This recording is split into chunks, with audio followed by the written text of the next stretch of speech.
24 ঘন্টা লাইভে আপনাদের স্বাগত। আমরা এই মুহূর্তে আছি উত্তর 24 পরগনা হালিশহর জেঠিয়া। জেঠিয়া বলতে কিন্তু এখন এই মুহূর্তে গোটা জেঠিয়া অঞ্চলের মধ্যে কিন্তু একটা আনন্দর বাতাবরণ বইছে। তার কারণ হচ্ছে জেঠিয়া উৎসব, ৩য় বর্ষের উৎসব। আজকে তার কিন্তু বলা যেতে পারে যে এক প্রকার মানে মাঠের কাজ চলছে, অর্থাৎ মঞ্চ তৈরি করার প্রিপারেশন চলছে। তো এবার উৎসবে কারা কারা আছেন, মানে স্বনামধন্য শিল্পী কারা আছেন, এবং তার সাথে উৎসবে মানে উৎসবকে ঘিরে যে মেলাটা হয় সেখানে কী ধরনের সামগ্রী আসবেন সেই নিয়ে আমরা একটু কথা বলবো। এই উৎসবে যিনি উদ্যোক্তা একদম শুরু থেকে, যে যার মানে বলা যেতে পারে যার হাত ধরে এই উৎসবের সূচনা এবং এই উৎসবে একইভাবে এগিয়ে নিয়ে যাচ্ছে, দিনের পর দিন উৎসবের বৃহত্তর আকার নিচ্ছে, আমরা একটু কথা বলবো। উৎসব 2 বছরের মতো এবছরও আমাদের উৎসব হচ্ছে। উৎসবে একটা উৎসবকে কেন্দ্র করে যেগুলো হওয়া দরকার সেগুলোই হচ্ছে। আমি উল্লেখ করে দিচ্ছি, আমাদের এই উৎসবে নাচ গান আবৃত্তি, বাইরের শিল্পীদের নিয়ে অনুষ্ঠান, নাটক, স্বাস্থ্য শিবির, অঙ্কন, প্রত্যেকটা জিনিসই এই উৎসবে এলাকার মানুষকে নিয়ে গতবারের মতো এবারও হচ্ছে। আচ্ছা, অন্যান্য উৎসবে যেরকম দেখা যাচ্ছে, মানে যেমন বীজপুর উৎসব, মানে আশপাশে যদি উৎসবগুলো দেখা যায়, বীজপুর উৎসব বা নৈহাটি উৎসব, তারা কিন্তু তাদের টার্গেট ছিল যে তারা এলাকা ভিত্তিক শিল্পী যারা তাদেরকেই একমাত্র মঞ্চস্থ করবে, বহিরাগত শিল্পীদের তারা রাখেননি। তারপরেও দেখা গেছে বীজপুর উৎসবে বাইরের শিল্পী অর্থাৎ কলকাতা শিল্পীরা এসেছেন, গান পারফরমেন্স করে গেছেন। নৈহাটি উৎসবে কী করবেন সেটা এখন পর্যন্ত আমাদের কাছে খবর নেই। তবে আপনারা কী করতে যাচ্ছেন, মানে শিল্পীর ক্ষেত্রে, মানে লোকাল শিল্পী থাকবেন কি বহিরাগত শিল্পীও থাকবে? ব্যাপারটা হচ্ছে প্রায়োরিটিটা হচ্ছে একটা লোকাল শিল্পীদের বেশি। লোকাল নাচ গান, যেসব বাচ্চা ছেলে মেয়েরা তারা যারা অনুষ্ঠান উপস্থিত হয় আর কি, তারা তাদের অনুষ্ঠানে তারা নাচ গান আবৃত্তি, লোকালটা ফার্স্টে প্রায়োরিটি দেওয়া হচ্ছে। তারপরে আমাদের বাইরের শিল্পী মানে জি বাংলা, স্টার জলসা, জি বাংলার এরাই বাইরের 2-3 জন শিল্পী থাকছে। আর বাদবাকি বেশিরভাগই নৈহাটি বিধানসভা জুড়েই আমরা করতে চাইছি এবং সেটাই হবে। এটাই আমাদের এমপি সাহেব এটাই সিদ্ধান্ত নিতে আমাদের বলেছে। তাই আমরা উৎসব কমিটির পক্ষ থেকে আমরা এই সিদ্ধান্তই নিয়েছি যে লোকাল শিল্পীদের অগ্রাধিকার দেওয়ার পরে বাইরের শিল্পীদের কথা আমরা ভাববো। আপনাদের উৎসবের মধ্যে সবথেকে বৈশিষ্ট্য যেটা, সেটা হচ্ছে উৎসব মঞ্চে, অর্থাৎ যে সাংস্কৃতিক মঞ্চ, সেই মঞ্চে নাট্য অনুষ্ঠান। এটা কিন্তু খুব রেয়ার, খুব চোখে পড়ে না, আপনাদের উৎসবে একমাত্র দেখা যায়। এই ভাবনা, এই কনসেপ্টটা কার? এটা আমাদের এমপি সাহেবের ভাবনা। এলাকায় একটা ইউনিটি মঞ্চ, একটা তারা জায়গায় জায়গায় নানা জায়গায় তারা মঞ্চস্থ করে নাটক, এবং তাদের নাটক মানে এপার বাংলা থেকেও বাইরে যায়, সারা ভারতবর্ষ জুড়েই ওরা করে এবং ভারতের বাইরেও ওরা নাটক করেছে। সুতরাং তারা আমাদের উৎসবের সঙ্গেও জড়িত। তাই তাদের একটা নাটক করুক, আমাদের যারা কর্মকর্তা আছে এবং এলাকাবাসীও চায় একটা নাটক হোক। কারণ দিনকে দিন টিভি সিরিয়াল যেভাবে আলোড়িত হচ্ছে মানুষের মধ্যে, সে গ্রাম বাংলায় যদি একটা করে এরকম নাটক হয়, নাটকে তো শিক্ষা অনেক কিছু মানে শিক্ষা পাওয়া যায় নাটক থেকে। সেরকম যদি একটা নাটক হয়, এখানকার মানুষ হচ্ছে একটা নাটক হোক। এবং আমাদের এমপি সাহেবের ভাবনাকে আমরা পাথেয় করে আমরা নাটকটা মঞ্চস্থ করতে চাই আর কি, আমাদের উৎসবে হোক। মানে জি বাংলা খ্যাত রিমঝিম আসছে, আসলাম খান আসছে, আর আফরিন রানা আসছে, ও জি বাংলা খ্যাত আর কি। আচ্ছা, মানে বলা যেতে পারে যে এইবার উৎসব মানে এই অঞ্চলে মানুষের একটা বিশেষ, যেরকম 2 বছর আকর্ষণ ছিল এবং মেলাও বৃহত্তর ছিল, সেই ব্যাপারগুলো কি চলবে? হ্যাঁ, সব ব্যাপারগুলোই চলবে। বিগত বছরের মতো এবছরে ব্যাপারগুলো চলবে এবং মানুষের যে আনন্দ করে যেভাবে মেলায় উপস্থিত হয়, আমি এই উৎসব কমিটির সাধারণ সম্পাদক হিসাবে আমি সবাইকে এই মেলাতে আসার জন্য আহ্বান করছি।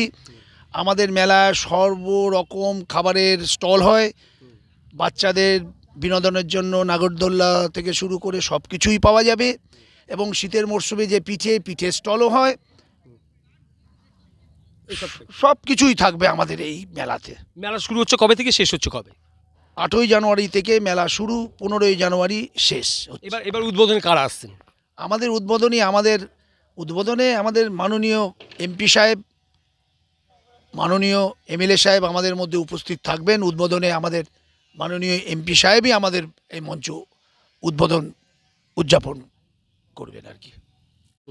উদ্বোধনে আমাদের এমএলএ সাহেব সনদে আসছেন এবং আমাদের অভিভাবক মাননীয় এমপি সাহেব প্রাথমিক উদ্বোধন করবেন।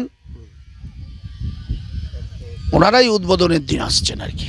আরও বিশিষ্টজন, এলাকার বুদ্ধিজীবী, শিল্পী, সাহিত্যিকরাও আমাদের মধ্যে সেদিন উপস্থিত হবেন।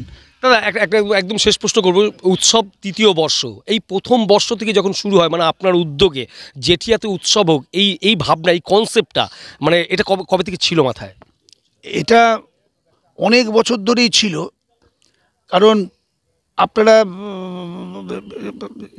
জানেন হয়তো যে জেঠিয়া একটা বড় মাঠ, সেই মাঠটা ব্যবহার করা হয় না। এখানে আশেপাশের মানুষ কিন্তু আমাকে অনেকবার বলেছে যে জেঠিয়া মাঠে একটা কিছু করা যায় না, জেঠিয়া মাঠে একটা কিছু করা যায় না। আমাদের এখানকার জেঠিয়া অঞ্চলের মানুষ, ছোট বড় সবাই পার্শ্ববর্তী জায়গায় গিয়ে মেলা উৎসব দেখতে যায়, এবং আমাদের যারা মানে কর্মকর্তারাও আছে তারাও কিন্তু আমরা এইসব উৎসবে বাইরে বাইরে দেখতে যাই, এবং দেখতে গিয়ে একটাই ভাবনা এসেছে যে আমাদেরও তো একটা জেঠিয়া অঞ্চলে মাঠ আছে। সেই থেকেই আমাদের ভাবনার মধ্যে আসে যে জেঠিয়া মাঠটাকে একটা যাতে একটা কোনো কিছু করা যায় এলাকার সমস্ত মানুষকে সঙ্গে নিয়ে, সেই থেকেই মাথায় এসছে যে জেঠিয়া মাঠে একটা উৎসব করার ভাবনা, আর সেই থেকেই আমাদের হচ্ছে। মানে আপনি একটা সময় উপপ্রধান ছিলেন, আমার কি মনে হয় যে এই দায়িত্ব, মানে এখন প্রাক্তন, মানে আরও বড় দায়িত্ব পেলে বা রাজনীতিক সেই পরিমণ্ডলী যদি আপনার আরও সঠিকভাবে হয়, তাহলে কি আরও বৃহত্তর কিছু করার ভাবনা থাকবে কি মাথায়? না, এখানে রাজনীতি, পলিটিক্স, দায়িত্ব এইসব ব্যাপার না। আমাদের অভিভাবক আমাদের এমপি সাহেব দায়িত্ব নিয়ে এটা করতে বলে আমাকে, আমি এলাকার সকল মানুষকে সঙ্গে নিয়ে করতে চাই। এরকম যদি আমাকে প্রত্যেক বছর দায়িত্ব দেয়, আমি সবাইকে নিয়েই করব, এবং আমি সবাইকে নিয়ে চলতে ভালোবাসি, সবাইকে নিয়ে উৎসবটা করতে ভালোবাসি। তা আগামী দিনও আমার যদি দায়িত্ব থাকে, আমি নিশ্চয়ই উৎসবটা আমি মানে যতদিন বেঁচে থাকবো আমি করব। আচ্ছা, বিশেষত গত বছর উদ্বোধনে দেখা যাচ্ছিল যে এলাকা ভিত্তিক ক্লাব বা সংগঠনগুলো র্যালির মাধ্যমে মাঠে প্রবেশ করেছিল, সেই ব্যাপার কি এবার থাকছে? হ্যাঁ, সমস্তই থাকছে।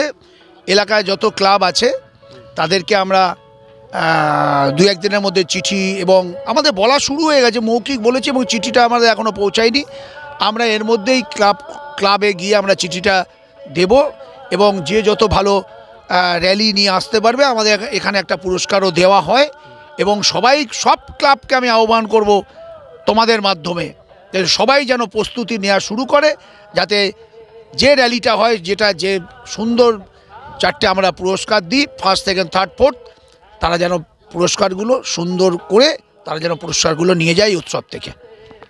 তার মানে বলা যেতে পারে যে জেঠিয়া উৎসব কিন্তু এবার মানুষকে আরও বেশি আকর্ষিত করতে চলেছে। তার কারণটা হচ্ছে এবার কিন্তু তাদের মূল মঞ্চে থাকছে আসলাম খান, যার কণ্ঠস্বর কিন্তু ইতিপূর্বে কিন্তু বাংলা শুধু নয়, গোটা ভারতবর্ষের মানুষ শুনেছেন এবং তারা প্রত্যেকেই তার কণ্ঠস্বরকে পছন্দ করেন। তিনি কিন্তু এই প্রথমবার হালিশহর জেঠিয়া মাঠে, এবং আরফিন রানাও সেও কিন্তু প্রথম বর্ষ জেঠিয়া মাঠে তাকে মূল মঞ্চে দেখা যাবে, এবং সঙ্গে থাকছে রিমঝিম, তার কণ্ঠস্বরে এই মঞ্চ থেকে পাওয়া যাবে। তার মানে বলা যেতে পারে যে যারা সঙ্গীত প্রেমিক মানুষ তারা যেমন একাধারে খুশি, এবং সর্বোপরি যারা মেলা প্রেমিক মানুষ, যারা মেলাকে পছন্দ করেন, মেলায় ঘুরতে ভালোবাসেন, তারাও কিন্তু একাধারে খুশি। জেঠিয়া উৎসব কিন্তু সেই গত বছর যে উৎসব তাকে টেক্কা দিতে চলেছে এই বছর। তবে কতটা টেক্কা দেবে সে তো অবশ্যই আমরা নজর রাখবো। তার সাথে আপনারা অবশ্যই জেঠিয়া উৎসবের যে সমস্ত অনুষ্ঠান হবে সেটা তাদের পেজের মধ্যে দেওয়া আছে। আপাতত ক্যামেরা পার্সনের সঙ্গে আমি সুমন আচার্য, দেখছেন 24 ঘন্টা লাইভ। ভর্তি হতে আজই যোগাযোগ করুন 16 বছর ধরে বিশ্বাসের প্রতিষ্ঠান Rajiv Gandhi nursing training school, Badamtala, Phingapara, Kakinara.